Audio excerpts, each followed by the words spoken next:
안녕하세요. 이상스쿨입니다. 오늘 영상에서는 미국 내에서 심화되고 있는 아시아인을 향한 범죄 상황과 그 해결 방안으로 바이든 대통령이 한국과 협력하는 상황, 그리고 그러한 모습을 보며 반발하는 일본과 중국의 모습을 살펴보도록 하겠습니다.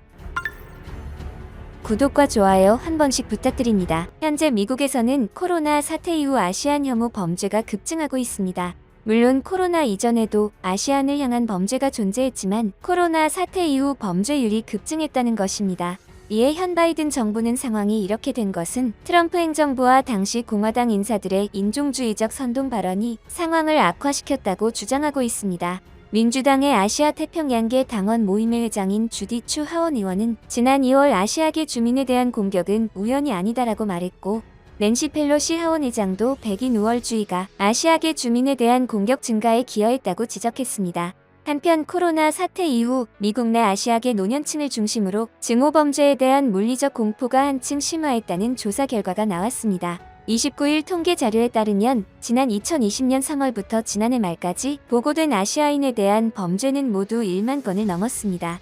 이 가운데 10%에 달하는 824건이 60세 이상 노인을 대상으로 한 범죄에 해당됐습니다. 보고서는 특히 팬데믹 이전에도 취약 계층이었던 아시아계 미국인들이 팬데믹을 거치며 한층 안전의 위협을 느끼고 있다고 지적했습니다.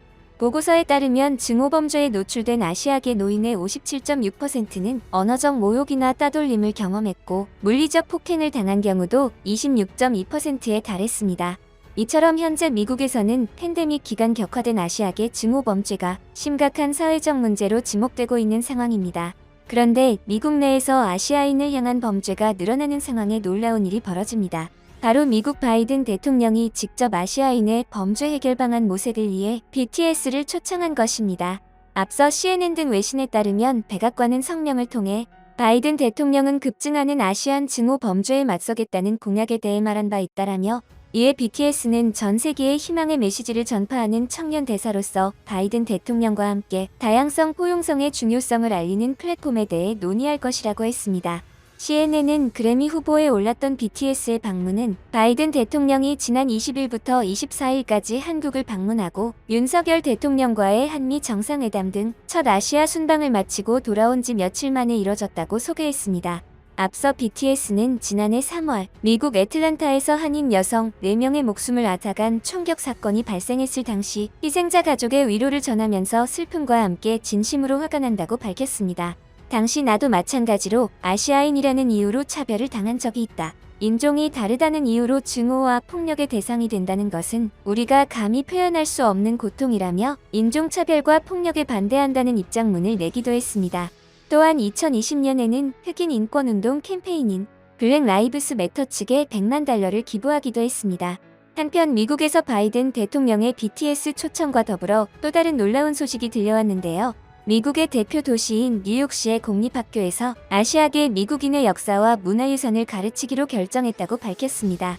뉴욕 포스트에 따르면 뉴욕시는 올해 가을 학기부터 아시아계 미국인에 대한 커리큘럼을 시범 도입하고 오는 2024년 가을부터는 모든 학교에서 정식으로 가르칠 예정이라고 전했습니다. 데이비드 뱅크스 뉴욕시 교육감은 새 커리큘럼은 우리의 아시아계 학생들과 그 가족들이 매일 지역사회와 이 도시에 공헌하는 모든 것을 기리기 위한 것이라면서 수많은 아시아계 인물과 미국의 다양한 아시아계 커뮤니티를 다룰 것이라고 설명했습니다. 또한 뱅크스 교육감은 인종차별과 증오에 맞서 싸우는 방법 중 하나는 서로의 이야기와 역사를 가르치고 배우는 것이라고 말했습니다. 한편 미국 백악관에서 아시아계 인종차별 문제를 논의하기 위해 한국의 보이그룹인 BTS를 초청하자 일본과 중국에서 파장이 일기 시작했습니다. 먼저 중국의 네티즌들은 심각한 코로나 봉쇄를 하는 중국과 달리 대학 축제를 시작으로 코로나 이전 상황으로 돌아간 듯한 한국의 모습을 보며 부러워하기 시작했습니다. 얼마 전 유럽에서 코로나 이후 최대 규모로 열린 독일 한류 콘서트 영상을 보고 중국 네티즌들은 충격을 받았습니다. 해당 영상을 본 중국 네티즌들의 반응을 보면 현재 자신들의 상황과 비교하며 얼마나 부러워하고 있는지 알 수 있는데요. 대표적인 반응으로 독일인이 내 인생을 훔쳤다. 트와이스는 지금 LA 공연하더라. 미국인들도 내 인생 훔쳤음. K-팝 보면 우리가 말하는 문화 수출은 그냥 농담 수준.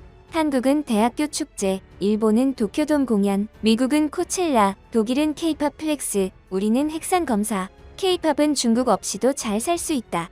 이처럼 현재 중국 네티즌들은 한국 문화의 세계적 수준과 그 문화를 즐기는 타국을 부러워하는 마음을 댓글로 표현하고 있습니다. 하지만 중국은 이러한 한류를 막기 시작했습니다. 그 대표적인 예로 작년 9월 중국 SNS가 BTS 멤버 지민의 중국 내 최대 팬클럽에 대해 60일간 활동 중지 조치를 내렸습니다. 이유는 팬들이 지민의 생일을 축하한다며 돈을 모아 항공기, 유력 신문 등의 축하 광고를 진행했다는 것이었습니다. 남다른 대륙의 스케일로 생일 축하 광고도 엄청난 수준이었지만 그렇다고 활동 중지를 내린 것은 납득하기가 어렵습니다. 이처럼 중국에서는 팬클럽의 활동 중지를 내린 만큼 중국인들의 한류를 향한 인기가 상당합니다.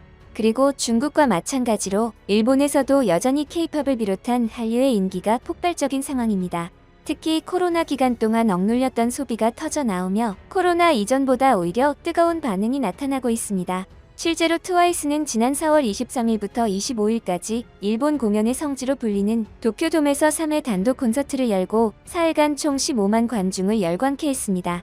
그리고 트와이스는 K-팝 걸그룹 최초로 북미 스타디움에 입성해 눈길을 끌었습니다. 심지어 트와이스의 미국 콘서트는 기존 14일 1회 공연을 예정했으나 티켓이 빠르게 매진되며 15일 공연을 긴급 추가했고 이 역시 예임의 오픈과 동시에 초고속 솔드아웃을 기록해 트와이스의 강력한 티켓 파워를 입증했습니다. 또한 현재 일본에서는 한류뿐 아니라 스마트폰 시장에도 한국 바람이 불기 시작했는데요. 바로 삼성전자가 한국산 폰의 무덤으로 불리던 일본 스마트폰 시장에서 10년 만에 최대 점유율을 기록하며 2위로 올라선 것입니다. 물론 아직 애플과 비교할 수준은 아니지만 전문가들은 삼성전자가 지난해 4분기 대비 출하량이 증가한 유일한 제조사라는 점이 돋보인다고 밝혔습니다.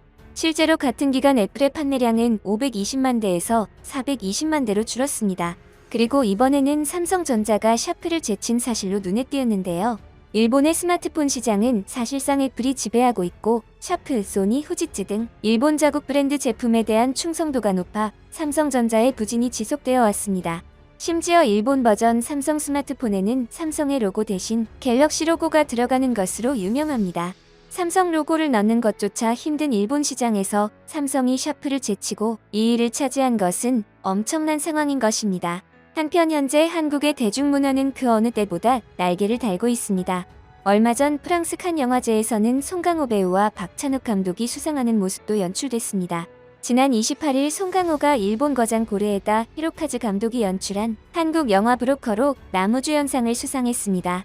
이는 한국 남자 배우 최초로 칸, 베를린, 베니스 등 세계 3대 영화제에서 연기상을 받는 기록을 세우게 됐습니다.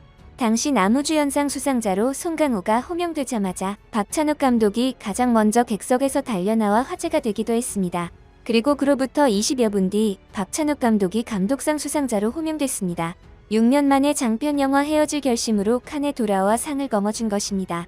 1946년 시작된 칸 영화제에서 한국 영화가 사상 처음으로 2개 부문상을 석권하며 한국 영화 역사를 다시 쓴 순간이었습니다.